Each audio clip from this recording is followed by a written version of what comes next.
O Ilo era o anti-ator, mas era deslumbrante. Então, acho que todos nós queríamos ser um pouco o Ilo, representar como o Ilo representava, que não, era não representação. Ele falava da alma dele. A Silvia Adlerle também tinha essa característica. E é curioso que os dois eram pequenos. Tinha uma coisa meio de duende e de criança neles. Eu acho que os dois eles tinham a mesma linguagem e também eles usavam muito as mãos, sabe? Porque também trabalhavam com bonecos. Então tinha uma coisa assim, muito forte do uso das mãos. Então eu sinto que a gente já tinha uma coisa mais mental. Ele não, ele era muito corporal e muito mão. Isso era muito desafiante, né? Desafiante para todos nós. E você fala de duende, não tem como não pensar no Lorca, né? Não. Que tem um texto sobre duende que o Rodrigo Mercadante me apresentou, e o Lorca é mais que um poeta que o Ilo gostava. Mas quando a gente fez Pequenas Histórias de Lorca, que foi um grande sucesso, né? Eram 3 poemas do Lorca e 2 peças. A Dona Rosita e Dom Cristóvão da Cachaporra e o Pequeno Retábulo. Quando estreou, o Ian Michalski, que era talvez o crítico mais importante do Rio, era um cara que acompanhava os trabalhos. Ele não fazia só uma crítica. Ele escreveu assim: pequenas histórias, grande espetáculo. E aí ele dizia: o poeta Ilo Krugli se aproxima do poeta Garcia Lorca. Só um poeta como Ilo Krugli poderia conceber um espetáculo tão poético como esse, né? Porque tinha muita riqueza nesse espetáculo, porque a gente aproximou o Guignol, que era um espetáculo de títeres. A concepção do Garcia Lorca era teatro de boneco, mas a gente fez com atores. Então a gente se aproximou muito do Nordeste. Tanto que a gente abriu o espetáculo com Assum Preto. A gente entrava todo mundo de luto, porque era 40 anos da morte do Lorca, foi 76, Lorca foi morto em 36, né? Então a gente começava com preto, com luto fechado. Tudo era cena de luto. Aí a gente tirava esse luto, entrava na tragicomédia, nas cores, na vida, né? Era uma coisa assim, foi um espetáculo incrível, incrível. É muito louco você falar, porque para mim me dá uma impressão assim muito viva de uma crença profunda no brinquedo. No Sim. brinquedo, uma crença, sabe? Uma fé na capacidade de brincar do ser humano. Assim, quando eu te ouço falar, me vem isso, assim. E aí as pessoas estão aqui, Paulo, ó, Sim. o Ronaldo Mota, magia e surpreendimento. Sons, imagens e poesia num som incessante. A Aninha, Ana Maria Carvalho, entrou e falou: conheci o Paulo no palco, fazendo o Pingo Primeiro. O barquinho. Com a magia do vento forte. Olha isso. O Pingo Primeiro, para mim, foi um grande batismo. Porque eu já tinha feito outros trabalhos, mas eu acho que o Pingo Primeiro foi o primeiro trabalho de intérprete, né? Apesar de ser a minha mão, o barquinho, né? Mas era a minha mão e era eu. E eu tinha uma partner, que foi a Graziella Rodrigues, que é uma dançarina, uma atriz incrível, e ela fazia Irupê.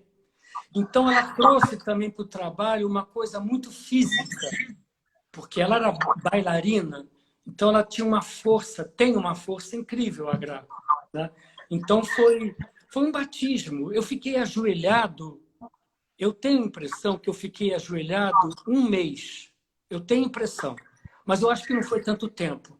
Tanto que eu fiquei ajoelhado até levantar e começar a navegar. Eu fiquei ajoelhado. Eu tive um problema no joelho, Edu, por causa de ficar tanto tempo ajoelhado, né? Então foi uma coisa assim incrível, era um espetáculo assim, porque era um processo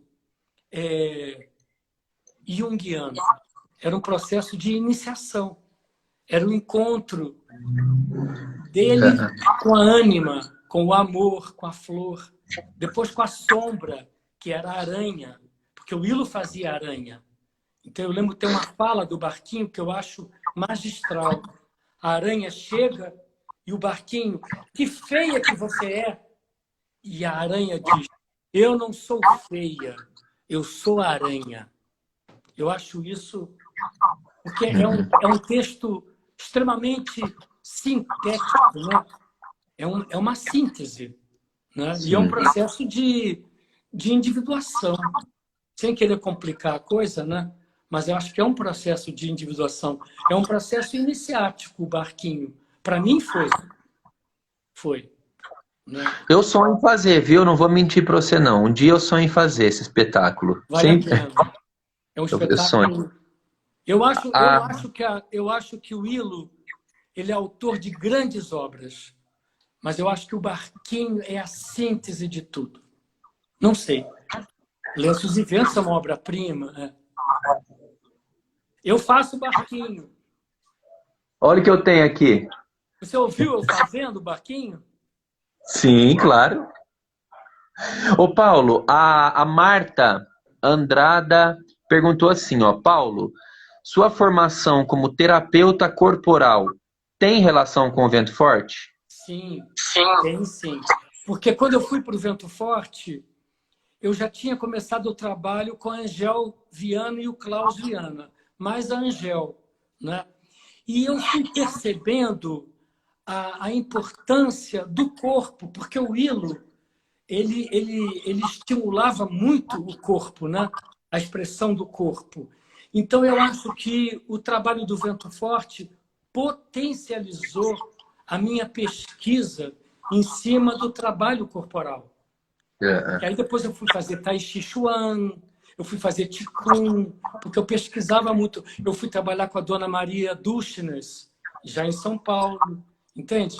Então eu tenho uma... Em cima disso, eu vou falar uma coisa que eu acho interessante. O Ilo ia dar um curso em Salvador. Ia dar um curso em Salvador e foi anunciado em todos os jornais, as revistas. Ele era muito importante no Brasil e em Salvador. E ele me chamou e falou, Paulo, eu não vou dar o curso. Você que vai dar no meu lugar. Eu falei, eu? Mas você é o Ilo Krugli, você vai. Inclusive, eu falei, Maria Muti era secretária de Cultura de Salvador. E eu falei para ela que você manja muito mais de corpo do que eu. Eu falei, imagina. Né? E fui. O curso foi um sucesso, foi uma experiência muito importante, mas eu fui substituir o Ilo. Né? Então, foi um desafio, mas foi muito tranquilo. E eu vi que eu estava num processo muito profundo mesmo no trabalho corporal, porque eu fui dar aula de teatro, mas era um trabalho de interpretação a partir do movimento. Quer dizer, você está falando para a gente de uma história que você entrou no vento e aí você começa a entrar num processo e aí você desenvolve as suas coisas próprias, segue alguns rumos. Mas eu trazia, mas tudo que eu vivenciava